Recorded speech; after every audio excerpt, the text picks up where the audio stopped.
Welcome students. अब हम थोड़ा सा लिमिट के बारे में, जो मैंने पिछले वीडियो में थोड़ा सा इंट्रोडक्शन दिया था, उसको थोड़ा सा आगे बढ़ाते हैं। मैं एक यहां पर फंक्शन लिख रहा हूं, F X is equal to X square minus 1 over X minus 1।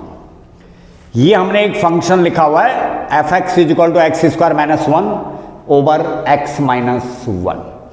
इसको अगर हम समझेंगे कि ये इसका मतलब क्या है, तो इसका मतलब सिंपल ये है, एक्स स्क्वायर माइनस 1 को डिवाइड करना है एक्स माइनस 1 से। इसका मतलब है एक्स स्क्वायर माइनस 1 को डिवाइड करना है एक्स माइनस 1 से। अब अगर हमें ऐसा कुछ लिख के दिया हो कि लिमिट x टेंड्स टू 1, एक तो इसको बहुत ध्यान से रखें, x एक की तरफ अप्रोच कर रहा है, इसको पढ़ा जाता है x टेंड्स टू 1। x एक की तरफ अप्रोच कर रहा है। अब वो एक से ज्यादा ऊपर से भी आ सकता है कि एक से ज्यादा उसकी वैल्यू हो और एक की तरफ आ रहा है, या एक से कम उसकी वैल्यू है, कम से ज्यादा मतलब कम से एक की तरफ या ज्यादा से एक की तरफ। दोनों केसेस में x टेंड्स टू 1 का मतलब ये है कि x एक की तरफ अप्रोच कर रहा है। तो हो सकता है कि वो 2 से 1 की तरफ आ रहा हो या 0 से 1 की तरफ जा रहा हो। इस प्रकार से इसका मतलब है। तो x टेंड्स टू 1, इसका मतलब x इज इक्वल टू 1 नहीं दिया हुआ है। ये जो पढ़ना है, इसको ध्यान में ये रखना है कि x is not equal to 1। x एक नहीं है, लेकिन एक को अप्रोच कर रहा है, एक की तरफ आ रहा है।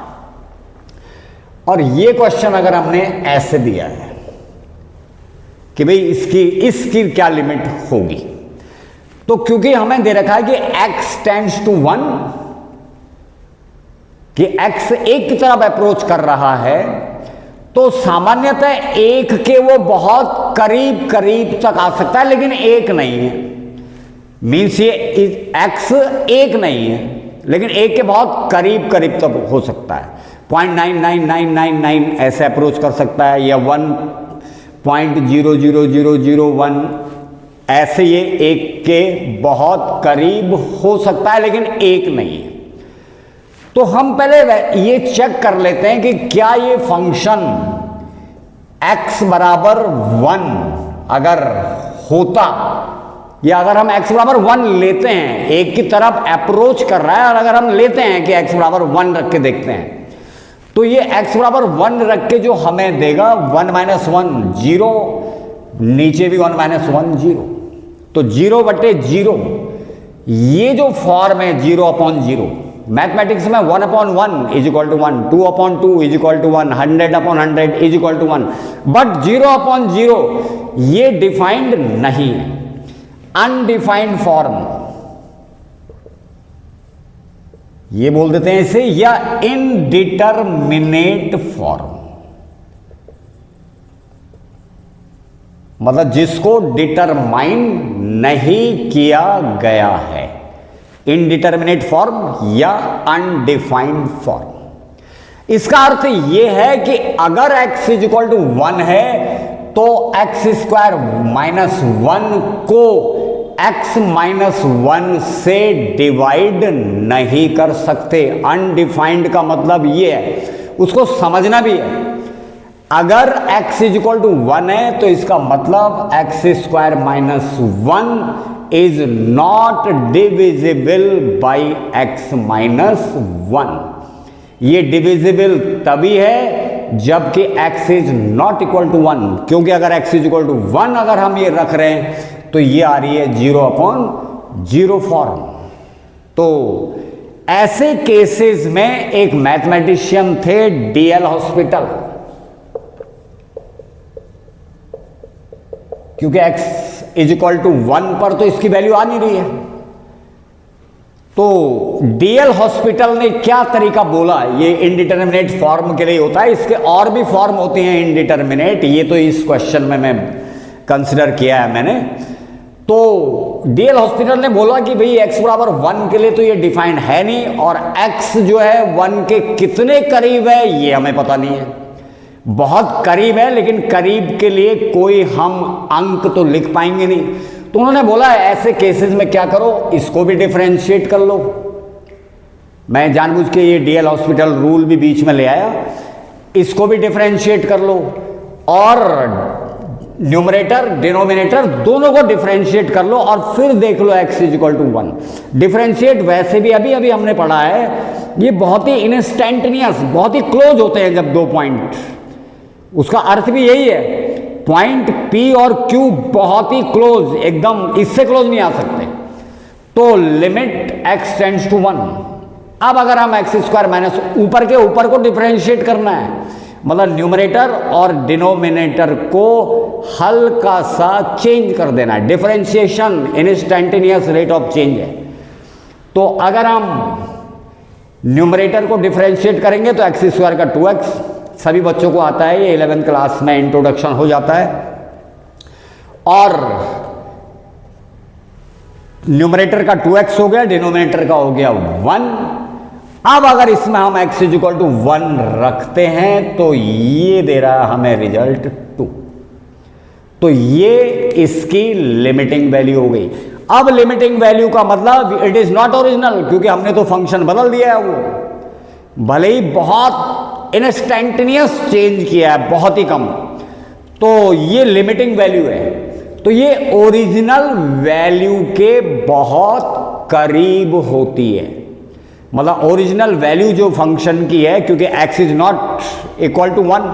फिर हमने यहाँ पे ये डीएल हॉस्पिटल ने सिखाया कि बेटा ऐसे कर लो, तो हमने चेंज कर दिया न्यूमरेटर को भी डिनोमिनेटर को भी, क्योंकि चेंज जो डिफरेंशिएशन जो अभी हमने बताया ये बहुत ही लिमिटिंग वैल्यू है, जहाँ पर कि लिमिट x जो दोनों पॉइंट के बीच का डिफरेंस था वो बहुत ही कम है, न के बराबर है। x टेंड्स टू 0 का मतलब वहाँ पर था न के बराबर।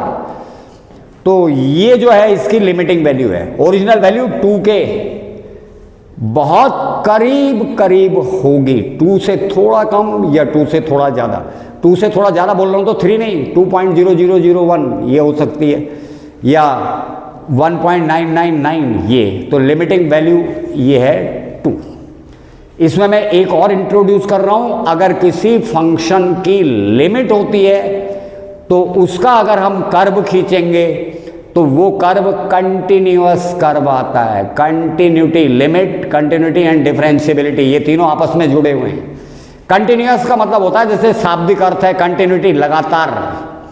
तो ऐसा फंक्शन जिसका कर्व कहीं पर ब्रेक टूटता ना हो, जिसका कर्व कहीं पर टूटता ना हो, उसे बोलते हैं कंटिन्यूअस कर्व। हम डिस्कस करने वाले हैं geometrical meanings of differentiability. Her point को जो यहां पर बताया जाएगा ध्यान से सुने। पहला पॉइंट, अगर हम एक पॉइंट लेते हैं तो इस पॉइंट से कई लाइंस पास हो सकती हैं। एक पॉइंट है, इस पॉइंट से बहुत सारी रेखाएं पास हो सकती हैं। We can draw several lines passing through a single point। पहला पॉइंट तो ये है कि किसी एक बिंदु से कई रेखाएं पास हो सकती हैं। अब अगर हम 2 पॉइंट्स लेते हैं तो 2 पॉइंट से केवल एक ही लाइन पास हो सकती है। Only a single specific line can be drawn passing through 2 points. इस रेखा पर और भी कई बिंदु हो सकते हैं, लेकिन इन 2 बिंदुओं और उन बिंदुओं से भी जो इस लाइन के ऊपर है, तो एक ही लाइन ड्रॉ की जा सकती है। जबकि अब इससे पहले हमने देखा कि अगर एक सिंगल पॉइंट होगा तो उससे कई लाइंस पास हो सकती हैं, but only a single specific line can be drawn passing through 2 points. अब हमने एक लाइन ए बी ये कंसिडर कर ली, जहां पर एक पॉइंट ए है, एक पॉइंट बी है। ए पॉइंट के कोऑर्डिनेट ये हम 2 डायमेंशंस में पढ़ रहे हैं, x1 y1 ले लिए, और बी पॉइंट के coordinate x2 y2। A B is the line passing through points A x1 y1 and B x2 y2। इसका सीधा सीधा मतलब है ये ओरिजिन है, इस पॉइंट के कोऑर्डिनेट x1 y1 है, तो ये डिस्टेंस x1 है, और ये जो वर्टिकल डिस्टेंस है ये है y1। पॉइंट बी के कोऑर्डिनेट x2 y2 लिखे हैं, इट मीन्स ये डिस्टेंस x2 और ये डिस्टेंस हो गई y2। ये हो गया। अब ये जो x1 और x2 के बीच का डिफरेंस हम अगर ले लें तो ये है सपोज डेल्टा x। ऐसे ही यहां पर y1 और y2 का डिफरेंस जो हम लेंगे वो हो गया delta y। Delta x means है x2 minus x1, delta y means y2 minus y1। अब अगर हम इस लाइन का ग्रेडियंट लें तो इस लाइन का gradient of the line A B line का ग्रेडियंट अगर हम लेंगे तो ये है बराबर डेल्टा y, ये डेल्टा डिफरेंस के लिए यूज करते हैं, अपॉन डेल्टा x। इसका मतलब पहले समझें कि ए पॉइंट के coordinate x1 y1, B point के कोऑर्डिनेट x2 y2, ये डिस्टेंस x1 है। जब ये डिस्टेंस इंक्रीज करें हम आगे तो y डिस्टेंस भी चेंज हो रही है, वो भी इंक्रीज हो रही है। तो जैसे जैसे x चेंज हो रहा है y भी चेंज हो रहा है। तो delta y upon delta x का मतलब है रेट ऑफ चेंज, कि x में अगर हम यूनिट चेंज करें तो y में जो चेंज आएगा उसे बोलते हैं gradient of the line A B. ये डेल्टा x का चेंज किया हमने x में, तो y में चेंज हुआ डेल्टा y। तो अगर हम delta y upon delta x लिख रहे हैं, कहीं पर भी अगर हम अपॉन लिख रहे हैं तो इसका मतलब हम रेट निकाल रहे हैं। तो this is rate of change. इस रेट ऑफ चेंज को बोल देते हैं gradient. This rate of change is called gradient of the line A B. अब क्योंकि डिफरेंशिएशन का इस्तेमाल फिजिक्स में बहुत ज्यादा होता है, तो अगर हम फिजिकल पॉइंट ऑफ व्यू से लें, सपोज कोई पार्टिकल पॉइंट ए पर है और अब ये मूव कर रहा है along this line and finally approaches at the point B. तो उस केस में ये जो हमारा delta y upon delta x है, एवरेज रेट ऑफ चेंज। ये एवरेज शब्द इस्तेमाल ऐसे किया जा रहा है कि ये पार्टिकल बीच में कहीं रुक भी सकता है, या कहीं पर ये तेज भी जा सकता है, कहीं पर अभी हम यही शब्द इस्तेमाल कर रहे हैं, कहीं पर स्लो भी चल सकता है। कुल मिलाकर ये जो delta y upon delta x है, एवरेज रेट ऑफ चेंज है। और इस एवरेज रेट ऑफ चेंज को बोल देते हैं average velocity of the particle. क्योंकि डिफरेंशिएशन फिजिक्स में बहुत ज़्यादा इस्तेमाल होगा ये, तो मैथमेटिक्स पढ़ते हुए फिजिक्स भी साथ में ध्यान में रखनी है। सॉरी।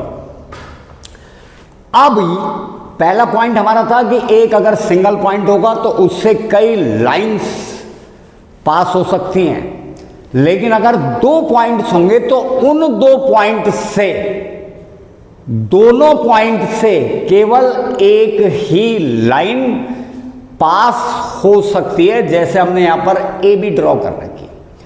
तो इस लाइन का ग्रेडियंट ये लिखा हुआ है delta Y upon delta X, which is called rate of change in Y relative to x.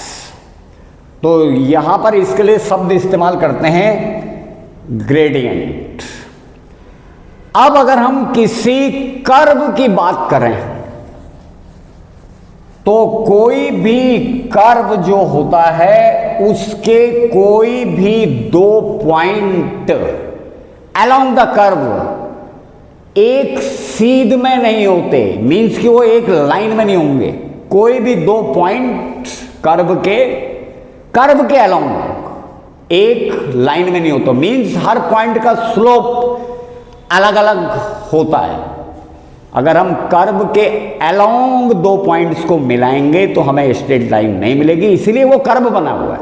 Curve के अलोंग की बात हो रही है, ध्यान रहे। तो कर्व में ग्रेडियंट कैसे कैलकुलेट किया जाता है ये अब हम समझेंगे।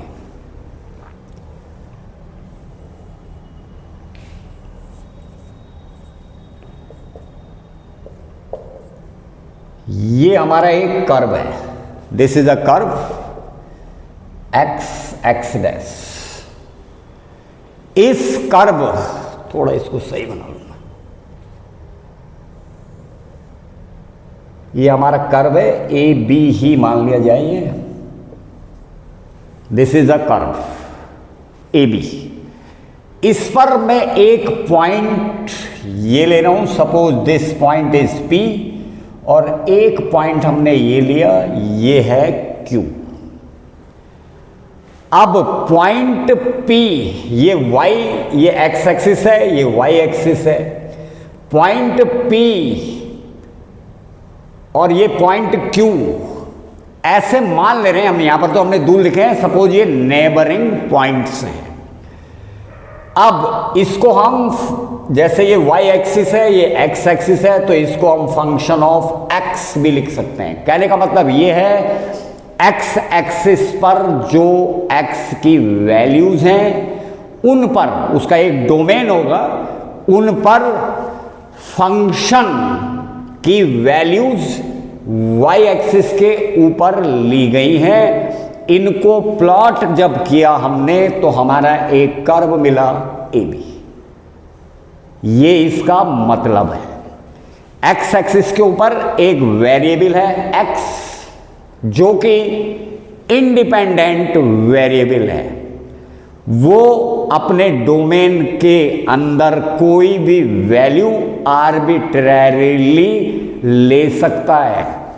उस x से, इंडिपेंडेंट वेरिएबल से एक फंक्शन हमें प्राप्त हो रहा है, जिसको हम सिंबॉलिकली यहां पे लिख रहे हैं एफ एक्स, और ये y है, y is equal to f x, means function of x। x का कोई फंक्शन है, तो x की वैल्यूज के लिए यहां पर जो वैल्यूज मिलेंगी y एक्सिस के ऊपर, वो फंक्शन की वैल्यूज होंगी। सपोज पॉइंट P, यहां पर x इज इक्वल टू है a, और पॉइंट Q पर x इज इक्वल टू है हमारा a प्लस h। का मतलब ये थोड़ा आगे है, तो यहां पर x a ज्यादा है relative to the point, corresponding to the point P। तो यहां पर x is equal to a, point पर फंक्शन की वैल्यू है हमारी एफ ए, और x बराबर ए प्लस एच, यहां पर फंक्शन की वैल्यू है एफ ए प्लस एच। ये x की वैल्यूज हैं x एक्सिस के ऊपर, ये फंक्शन की वैल्यूज हैं y एक्सिस के ऊपर। अब अगर हम पॉइंट P और Q को एक लाइन, स्ट्रेट लाइन ये से मिला देते हैं, PQ इसको हमने मिला दिया तो ये कॉर्ड बोला जाता है, chord of the curve, CHORD। किसी भी कर्व के दो पॉइंट को अगर हम स्ट्रेट लाइन से मिला रहे हों तो वो जो हमें कर्व मिलेगा उसको, वो जो लाइन मिलेगी उसको बोला जाता है कॉर्ड। अभी हमने जो थोड़ी देर पहले बात करी वो ये बात करी थी कि अगर हम कर्व के अलोंग कर्व के दो पॉइंट मिलाएंगे तो वो स्ट्रेट लाइन नहीं होगी। ये जो स्ट्रेट लाइन है, एक पॉइंट P है, एक पॉइंट Q है, इसको जब हमने मिलाया स्ट्रेट लाइन से तो ये जो लाइन कहलाती है ये कहलाती है कॉर्ड ऑफ द कर्व। इसको मैं थोड़ा यहां बढ़ा लेता हूं एक्स एक्सिस के ऊपर तक, ये तो मान लो दिस एंगल इज थीटा। अब क्योंकि ये पी क्यू ही लाइन को हमने सीध में पीछे की ओर लाए हैं और ये एक्स एक्सिस है, ये जो मैंने डॉट डॉट करके खींचा ये सपोज आर मैंने मान लिया, तो ये एक्स एक्सिस के पैरेलल ही चल रहा है। तो ये जो हमारी डिस्टेंस होगी ये वाली, ये h जैसे x बराबर a, ये x बराबर a प्लस एच, तो इनके बीच का डिफरेंस ये हमें दिख ही रहा है h, दिस इज, तो ये एंगल भी थीटा ही है। अब इस ट्रायंगल में अगर हम लें in right angle triangle PRQ, this is PRQ, तो यहां पर हमारा जो tan थीटा बनेगा वो हो गया QR ओवर PR। ये हमारा tan थीटा हो गया परपेंडिकुलर ओवर बेस। और जो अभी अभी हमने थोड़ी देर पहले ग्रेडियंट की बात करी तो वो यही है, gradient of the line PQ। ये PQ का ग्रेडियंट है, टिग्नोमेट्रिकल हिसाब से इसको हम tan थीटा रिप्रेजेंट कर देते हैं, तो tan theta is equal to QR upon PR। This is gradient of the line PQ। अब हम पॉइंट P पर एक टेंजेंट खींच रहे हैं।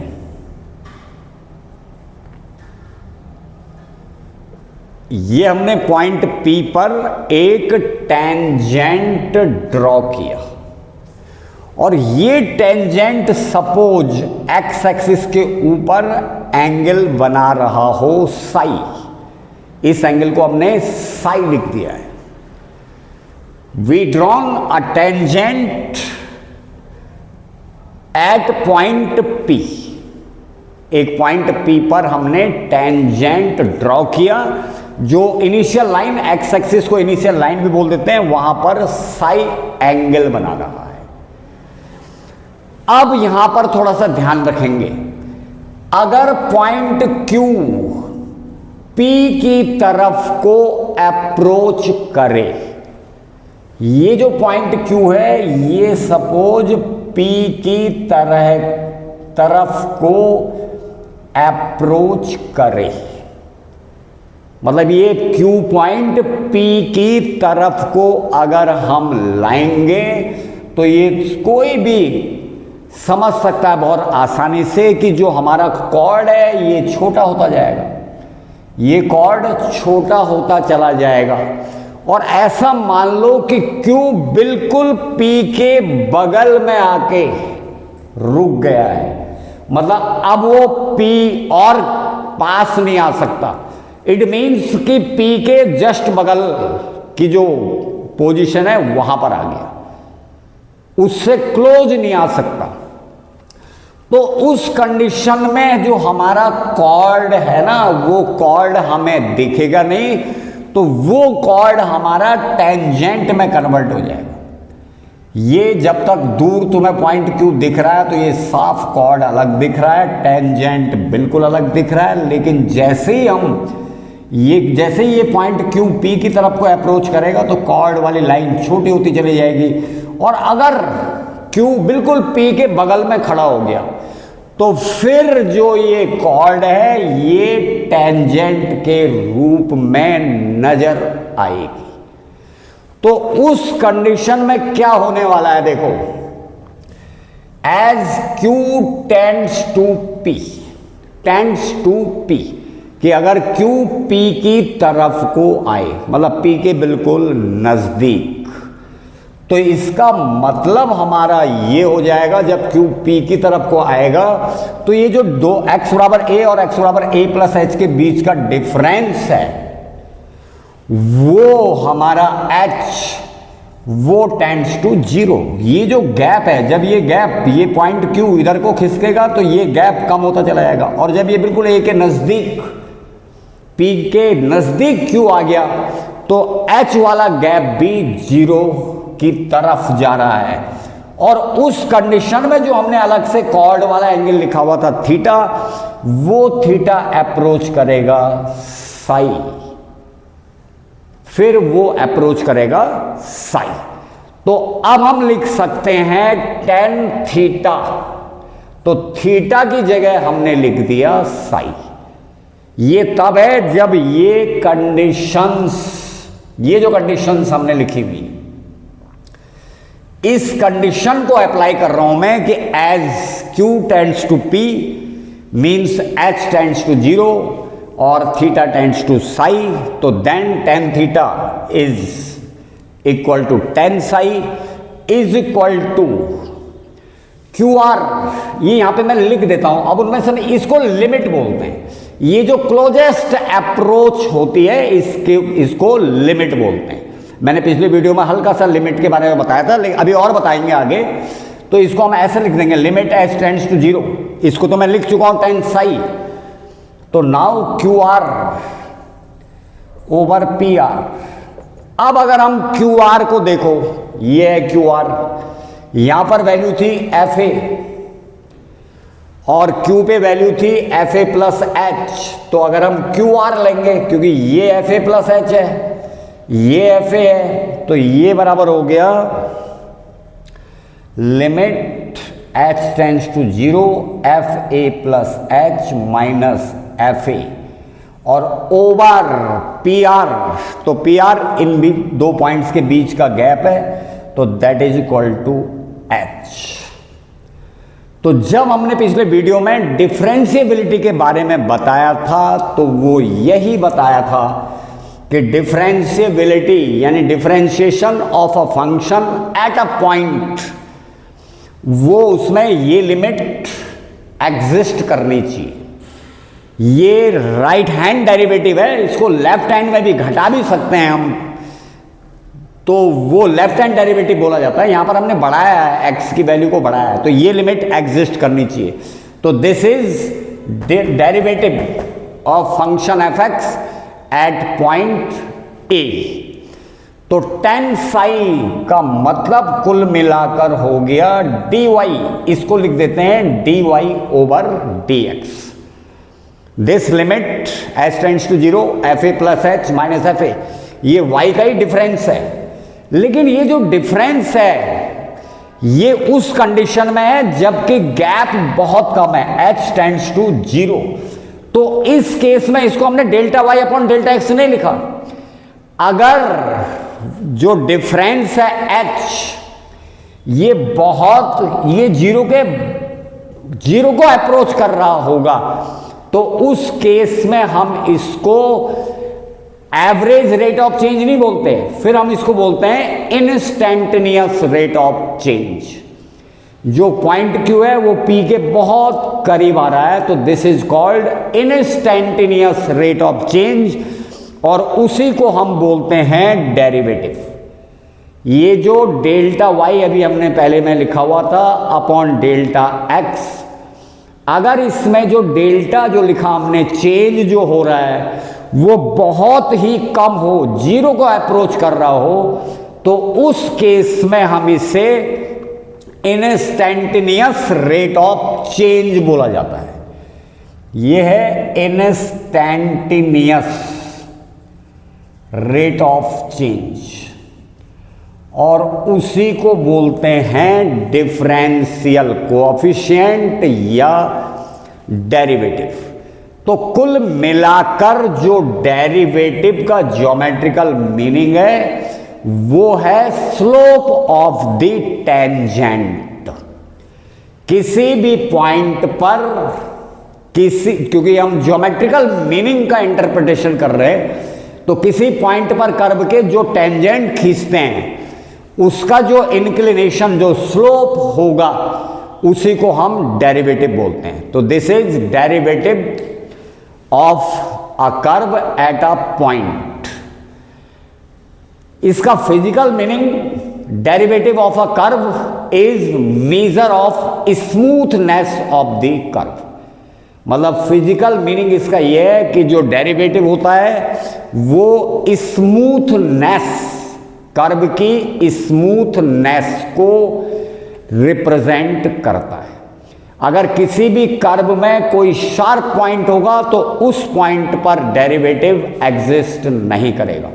शार्प पॉइंट का मतलब कोई कोने वाला अगर पॉइंट होगा तो उन पॉइंट्स पर डिफरेंशिएशन नहीं होगा।